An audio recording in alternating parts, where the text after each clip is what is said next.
The tunnel rats, those compact, iron-willed American and Allied soldiers who plunged into the Viet Cong's deadly underground networks from 1966 onward, embodied the Vietnam War's most harrowing front line. Hand-picked for their size and nerve from units like the 1st Infantry and 25th Divisions, these volunteers armed themselves with minimal gear: a .45 pistol that might jam in the mud, a knife for silent kills, and a flashlight that could give away their position. Their mission was straightforward, yet terrifying: infiltrate, map, and destroy the enemy's hidden empire beneath Cu Chi and beyond. If you're that 50 to 65 audience who's carried the weight of this era, perhaps through a relative's quiet struggles or the cultural scars left on our generation, these aren't distant legends. They're the raw, personal echoes of a conflict that redefined bravery and trauma. We're not circling the entrance. We're heading straight down, exposing the classified operations, the mind-bending psychological warfare, the lesser-known survival tactics, and the human stories that make this chapter so profoundly shocking. Because in the tunnels, there was no time for hesitation. And there won't be here. These men didn't emerge from thin air. Their role was forged in the escalating desperation of a war where the ground itself became the battlefield. The tunnel's origins trace to the 1940s French Indochina War, when Viet Minh guerrillas in Cu Chi dug basic shelters to dodge colonial airstrikes and patrols. Simple pits at first, they expanded using hand tools, short-handled hoes and woven baskets for soil removal, under cover of night to avoid detection. The local red clay was a godsend, malleable when wet for easy shaping, rock hard when dry to prevent cave-ins. Lesser-known detail: entire villages mobilized, with farmers doubling as engineers, women smuggling tools, and children acting as lookouts. This wasn't haphazard. It drew from Vietnam's ancient history of subterranean tactics against Chinese invaders, blending tradition with necessity.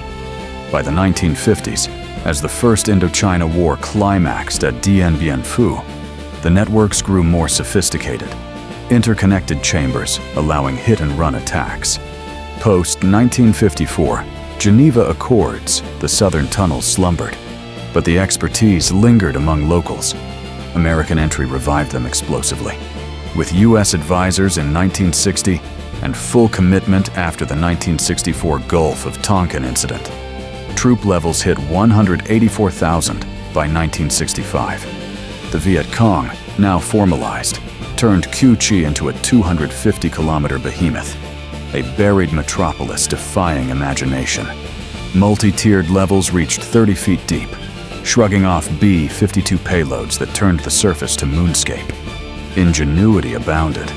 Trapdoors under everyday objects like rice paddies or village stoves, ventilation shafts mimicking bamboo clumps to filter air without smoke trails, and booby traps crafted from scavenged U.S. materials. Empty cans turned into grenades, bicycle parts into alarms. The lead-up to tunnel rats was inevitable, born from American tactical blindness. Early strategies emphasized firepower, helicopters for mobility, napalm for clearance. But the tunnels neutralized this, enabling ambushes where fighters struck and vanished. Social dynamics amplified the challenge.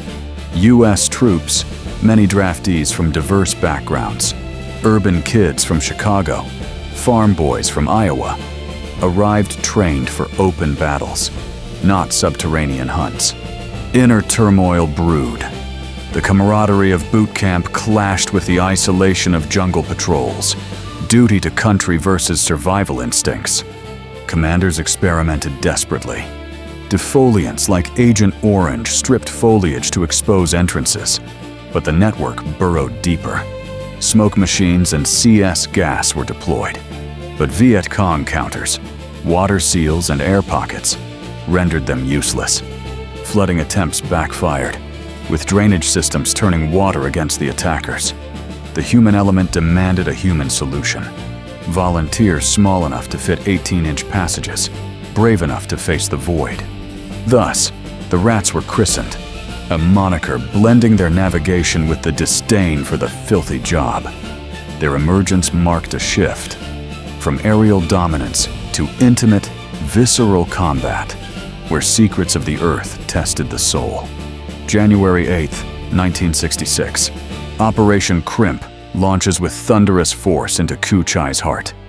The 173rd Airborne Brigade parachutes amid swirling dust, while the 1st Infantry Division advances on foot through elephant grass and booby-trapped trails. Optimism runs high. This is tech versus tenacity. But the ground fights back. A forward scout triggers a concealed hatch. It yawns open, sucking him into a spiked pit. He survives with gashes, but the squad halts, fear rippling. Grenades lobbed down detonate muffled. The tunnel's forks disperse the energy. Radio crackles. Send in the small guys. Private Carl Jenkins, 5 feet 3 inches and wiry from Michigan factory work, steps up. Rope secured, he drops feet first.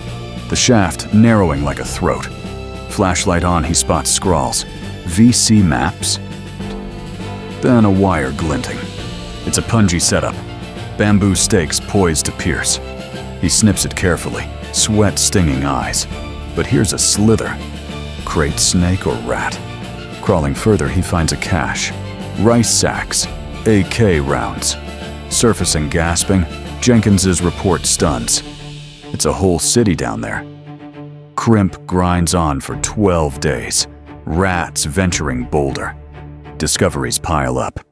One tunnel yields a kitchen with fresh-cooked rice, vents dispersing smoke invisibly. Another reveals an armory forged from U.S. scrap, ingenuity that humbles. By close, 128 entrances are blown, but the core endures, rats learning hard lessons. Light discipline to avoid silhouettes, silent signals for teams. Casualties mount. One rat triggers a rolling log, crushed before extraction. Spring 1966. Training formalizes at bases like Bien Hoa. Mock tunnels replicate the squeeze. 4-foot ceilings, branching paths with recorded VC voices for immersion. Rats hone the worm crawl, conserving energy and low oxygen. Gear refines. 38 revolvers replace. 45 seconds for mud resistance. Knives sharpened to razor edges. Personal touches emerge. Some etch names on flashlights, talismans against the dark. January 1967. Cedar Falls unleashes 30,000 troops on the Iron Triangle. A hammer blow to Ku Chai. Rats from the 1st Engineer spearhead, descending in coordinated pairs. One maps, one covers. Sergeant Mike O'Rourke's duo hits a jackpot. A surgical room with ether bottles and bloody gauze. But it's rigged. A pressure plate snaps, unleashing a viper swarm from a bamboo cage. O'Rourke blasts 3, but his buddy's bitten. Venom courses, swelling throat shut. The dying gasps haunt.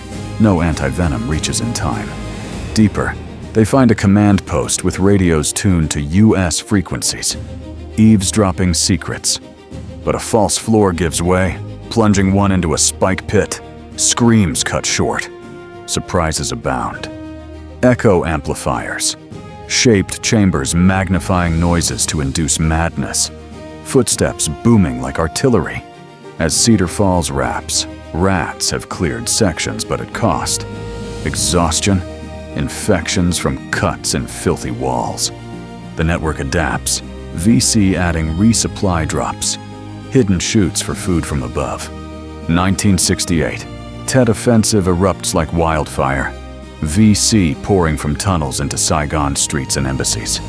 Rats scramble into urban extensions. Sewers linked to basements. In Cholon, they face new traps. Electrified grids from stolen generators. Shocking on touch. Knife combats rage in confines where swings are impossible. It stabs and grapples. Blood slicking the clay. Corporal David Sumner recounts one. Feeling hot breath, he thrusts blindly. the struggle ending in a gurgle. The intimacy sears. It's personal down there, like killing a part of yourself. Post-tet cleanup reveals more. Tunnels with morale rooms, posters and radios for propaganda. Rats use CS gas, but inhale it too. Eyes burning, lungs seizing. 1969. Dewey Canyon targets a Shaw Valley, tunnels fusing with natural grottos. Rats battle floodgates, barriers releasing monsoon water, drowning pursuers. Discovery's awe. Barracks hammocks for hundreds, forges melting US brass into bullets. Heat prostrates many. 130 degrees inside. Dehydration fells like dominoes. One team uncovers a ghost chamber, abandoned with fresh meals, as if occupants vanished mid-bite. 1970 Iron Mountain focuses demolition. Rats wire C4 chains, detonations cascading like domino earthquakes. But resurrection paths, secret exits, allow VC escape. Surprises persist. Tunnels with animal guardians, scorpions in jars, released on intrusion. As 1971 withdrawal accelerates, rats mentor ARVN, sharing maps and mindsets. By Paris Accords 1973, the tunnels have exacted a toll, their survival foreshadowing North's 1975 triumph. The sequence exposes war's underbelly, ingenuity versus might, surprises in every crawl. The rat's humanity shines through individual sagas, turning cold facts into resonant family narratives. Sergeant Ronald H. Payne, Alabama farm boy turned rat in 1967, exemplified the grind. His archived letters describe the plunge, like the earth swallowing you whole. A quirky habit, whispering baseball scores from memory to stay sane. In a 1968 crawl, Payne snips a wire trap, but a secondary device, collapsing sandbag ceiling, pins his arm. Agony builds over hours, comrades dig, but infection sets in. Evacuated, Payne's war ends, but flashbacks plague family life. Jumping at shadows during holidays, his wife consoling through nights of sweats.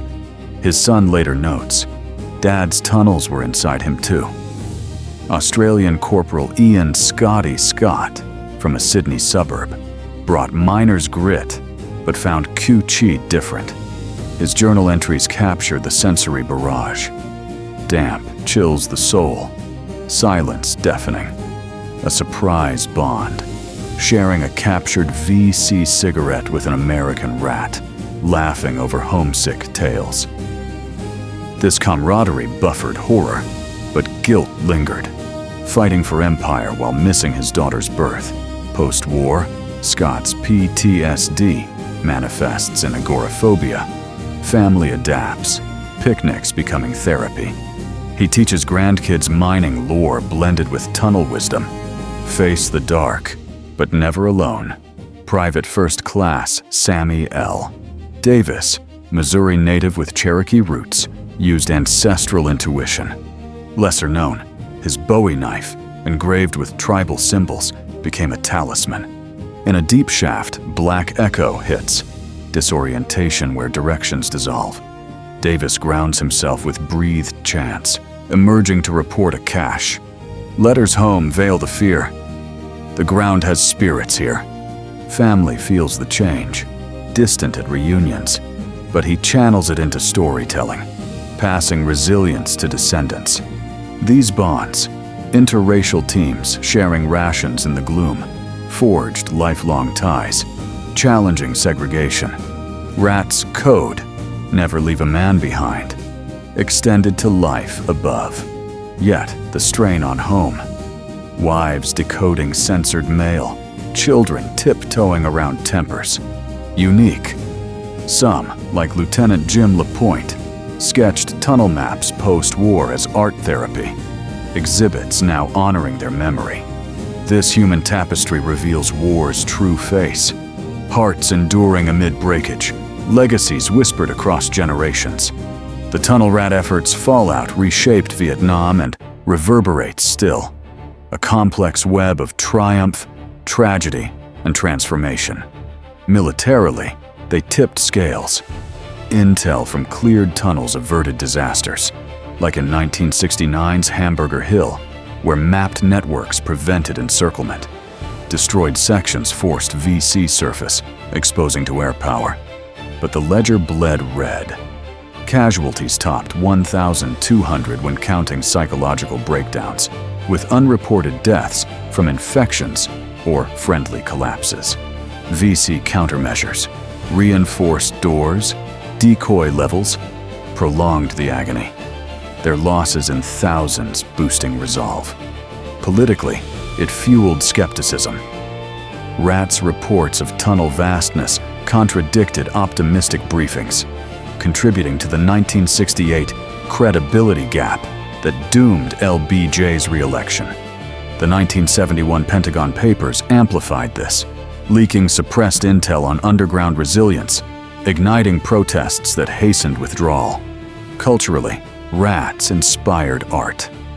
Songs like Ballad of the Green Berets echoed their grit, while films like The Deer Hunter, 1978, captured the psychological residue, resonating with boomer audiences grappling with the war's meaning.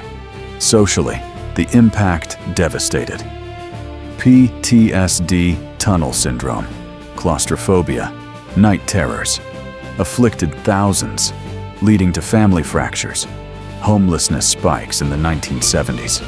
A lesser-known ripple. Veteran-led movements in the 1980s pushed DSM recognition of PTSD, revolutionizing mental health. Environmentally, scars endure. Unexploded munitions from demolitions claim 100+ lives yearly in Vietnam. Agent Orange-linked defects span generations. Economically, U.S. VA expenditures for rat-related disabilities exceed $10 billion cumulatively, while Vietnam's tunnel tourism, $100 million annually, mixes education with exploitation. Long-term, lessons inform doctrine. Modern ops in Afghanistan use rat-inspired robots for tunnels, reducing human risk. Surprisingly, U.S.-Vietnamese joint digs since 2000 recover MIAS, fostering healing. In our polarized age, the tunnels caution against underestimating adversaries. Their secret's a lens on enduring conflicts like Yemen or Syria. For us, it's visceral. The unspeakable urges advocacy for vets, reflection on intervention costs, bridges from yesterday's depths to today's decisions. The Tunnel Rat's chronicle endures as a profound emblem of fortitude amid fathomless adversity. These unassuming Americans, confronting the abyss, incarnated the indomitable essence that characterizes our collective ethos. An essence many of you have embodied in navigating life's own labyrinths, from financial crises to familial trials. Their unspeakable horrors lay bare war's essence. Not mere conquest, but the visceral strife for endurance and significance. If our progenitors traversed such abysses with unwavering fortitude, what insights do we derive presently? Perhaps compassion for contemporary warriors, or a pledge to serenity that venerates their inheritance. As we observe Vietnam's semi-centennial milestone, let's safeguard these narratives as familial relics, guaranteeing they enlighten forthcoming trajectories. Did this disinter a recollection, a veteran's anecdote, or your epoc's ruminations? Effuse it into the annotations. Your utterances perpetuate history's vitality. If it resonated, pulverize that approbation. Inscribe for profounder Vietnam immersions, and faucet the chime. Gratitude for braving the profundities conjointly, until the subsequent disclosure.